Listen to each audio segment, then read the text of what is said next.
7월 23일 금요일 시편 15편 1절에서 5절까지 말씀 삶에 묻어나는 신앙이라고 하는 제목으로 함께 살펴보도록 하겠습니다.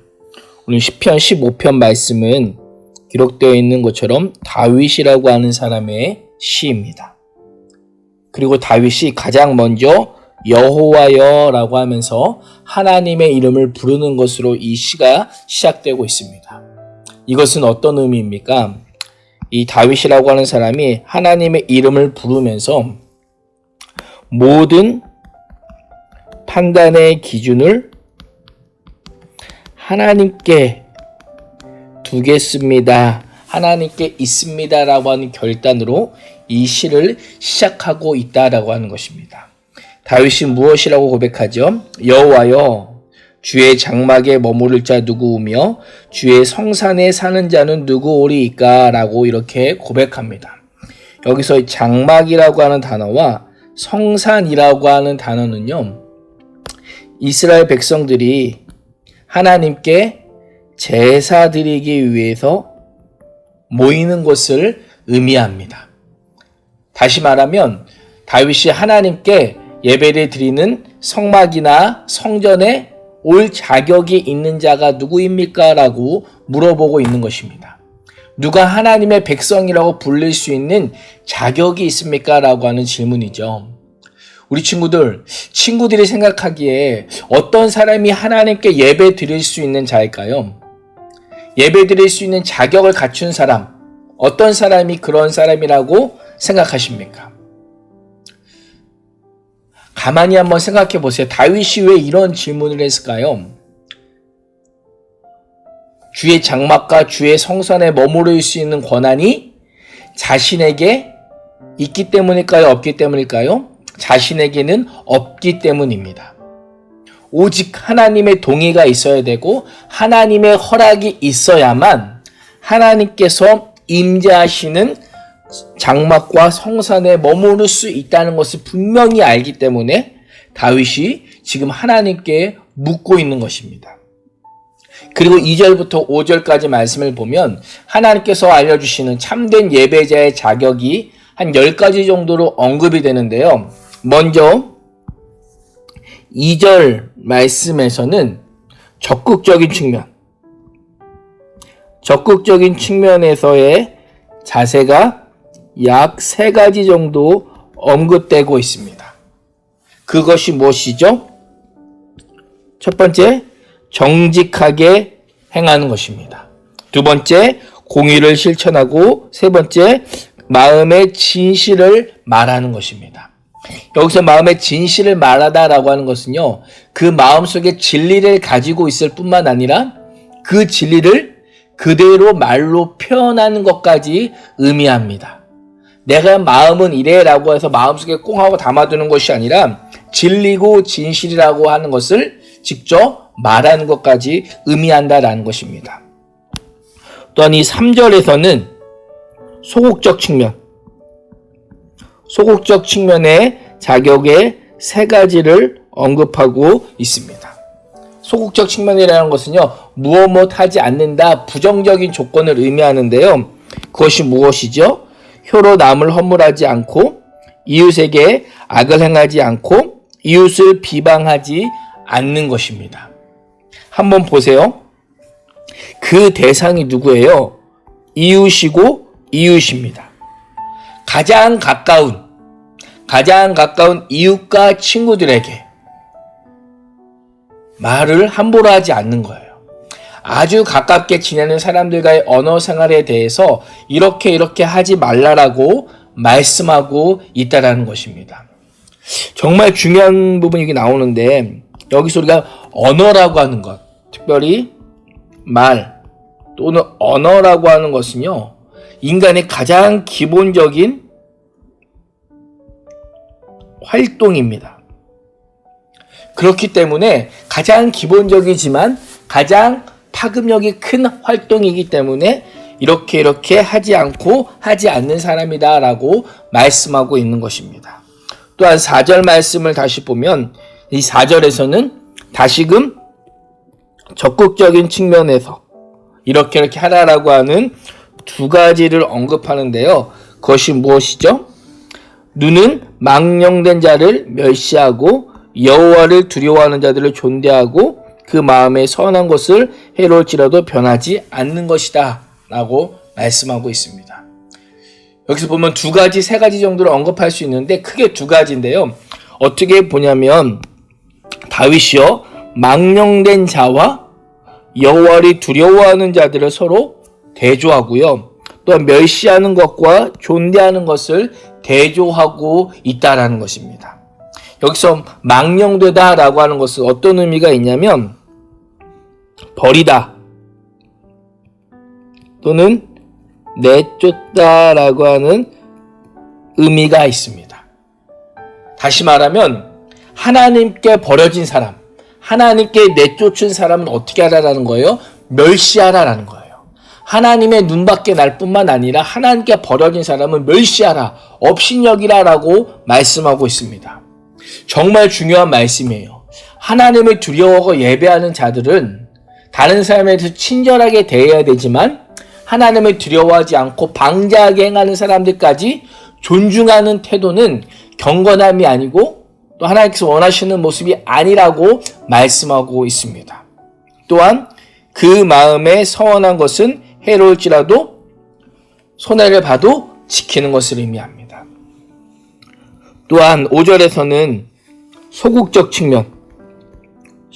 측면의 자격 두 가지를 의미하는데요. 무엇을 의미하죠? 이자를 받으려고 돈을 꾸어주지 않고 뇌물을 받고 무죄한 죄를 해하지 아니하는 사람이다 라고 말합니다. 당시 구약시대 이스라엘에서는요, 동족 간에 고리대금, 쉽게 말하면 돈을 빌려주고 이자를 받는 것이 금지되어 있었습니다. 그러나 돈을 빌려주는 것 자체가 금지된 것은 아니었는데요. 왜냐하면 외국인에게 돈을 빌려줄 때는 이자를 받는 것이 허용되었기 때문입니다. 그런데 왜 하나님께서는 하지 말라고 했을까요? 돈을 빌려주면 우리가 은행에서 돈을 빌리면 내가 돈을 얼마나 빌렸는지 또 돈을 빌린 기간에 따라서 기간을 설정하게 되는데 그 기간에 따라서 이자를 내야 됩니다. 그런데 만약에 높은 이자를 갚지 못할 경우 돈을 빌린 사람이 착취를 당하고 부당하게 이용을 당할 수 있었기 때문입니다. 그래서 하나님께서는 하나님의 백성이라고 하는 공동체의 하나됨을 깨뜨리고 사회적인 불평등과 균열을 가지고 올 수 있는 이 돈을 빌려주는 것을 어떻게 해요? 금지하시는 거예요. 그리고 오히려 가난한 자들에게, 가난한 이웃들에게 자비와 긍휼을 베풀 것을 명령하고 계시다라고 말씀하고 있습니다. 또한 다루는 것이 무엇이냐면 뇌물입니다. 뇌물을 받고 무죄한 자를 행하지 않는 사람, 그 사람은 어떻게 될 것이다? 영원히 흔들리지 아니할 것이다 라고 말씀하고 있습니다. 이 세상은 어떠해요? 흔들리지 않는 삶을 살기 위해서는 이기적으로 또 남보다 나를 먼저 생각해야 한다라고 여깁니다. 그러나 성경은요, 하나님의 도우심을 의지하는 사람은 오히려 이기적인 욕망을 버리고 정의로운 삶을 살 뿐만 아니라 하나님의 영원한 터 위에 서게 될 것이다 라고 말씀하고 있습니다. 이것이 다윗이 평생에 하나님을 믿으며 살아가면서 하나님 앞에 예배하면서 얻게 된 하나님의 지혜라고 하는 것입니다. 오늘 이 시편 5편 말씀을, 시편 15편 말씀을 한 문장으로 정리할 수 있을 것 같아요. 그것이 무엇이냐면 우리 옆에 묵상하기 말씀을 한번 보겠습니다. 묵상하기 말씀을 보면 뭐라고 되어 있습니까? 참된 예배자의 자격을 한마디로 정의하면 하나님을 경외하고 이웃을 사랑하는 사람입니다 라는 것입니다. 그리고 그 사람은요, 성전, 교회 안에서의 모습뿐만 아니라 교회 밖 일상에서도 선한 영향력을 끼친다라는 것입니다. 그래서 오늘 큐티 제목이 뭐예요? 삶에 묻어나는 신앙. 우리의 삶에 어떠한 신앙이 묻어나는가? 그래서 우리 친구들과 우리 선생님들이 오늘도 그런 찬양이 있죠. 주의 움직이는 교회. 우리가 주의 움직이는 교회가 되어서 우리가 어디에 있든지 주를 높임으로 그리스도의 향기가 묻어나는 우리의 삶이 되시기를 주님의 이름으로 축복합니다. 우리 생각하기 말씀 보겠습니다. 첫 번째 보겠는데요. 예배 드릴 때 나와 예배 전후 일상 속에서의 나는 어떤 모습인가요? 너무나 다른 모습이라면 어디서부터 바로 잡아야 될까요? 이 질문 우리가 큐티하면서 정말 많이 했던 질문인데요. 오늘은 조금 색다른 방법으로 좀 접근을 한번 해보려고 합니다. 여기 보시면 제가 조아리라고 하는 사람의 창, 조아리의 창이라는 걸 가지고 왔는데요. 이 창에 의하면 사람의 마음에는 4가지 영역이 있습니다. 어떤 영역이 있냐면 첫 번째, 여기 보시면 남도 알고 나도 아는 다 공개적인 영역이 있고요.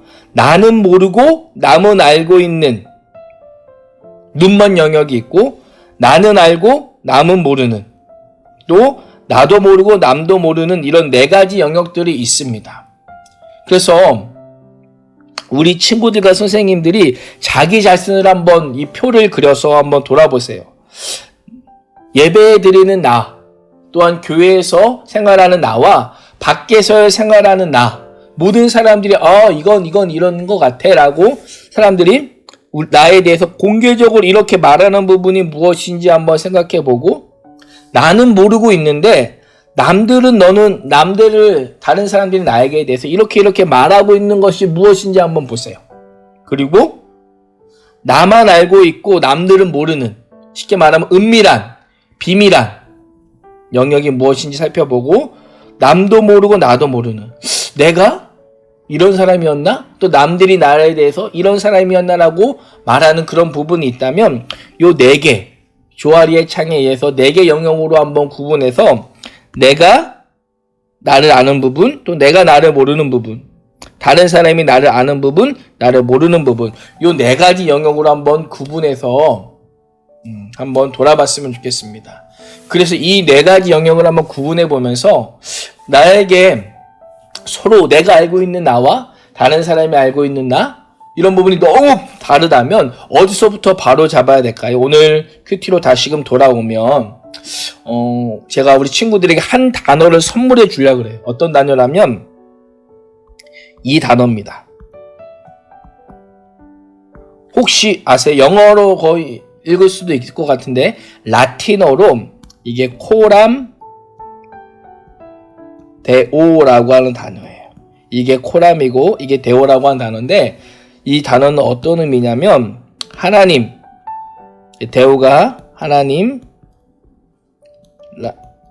코람이 앞에서 하나님 앞에서 있다라는 거예요. 쉽게 말하면 내가 예배 드릴 때나 또한 밖에서 또한 세상에서 생활할 때 지금 내가 하나님 앞에 있다라고 생각하는 거예요. 나라고 하는 존재가 여기 있으면 하나님이라고 하는 존재가 나를 어떻게 해요? 이렇게 보고 계시다라는 것을 우리 친구들이 한번 생각해 보신다면 내가 어떤 말과 행동을 해야 될지를 생각해 보고 또 하나님 앞에 내가 있다는 것을 기억한다면 거기서부터 우리의 삶의 변화가 시작될 수 있지 않을까라는 생각을 하게 됩니다. 그래서 오늘도 우리 친구들과 늘 함께 하시는 그 하나님을 염두에 두고 살아갈 수 있는 우리 친구들과 선생님들 되시기를 소망합니다. 함께 기도하겠습니다. 하나님, 교회에서 예배드리는 시간뿐만 아니라 6일 동안의 삶도 예배자로 설 수 있기를 소망합니다.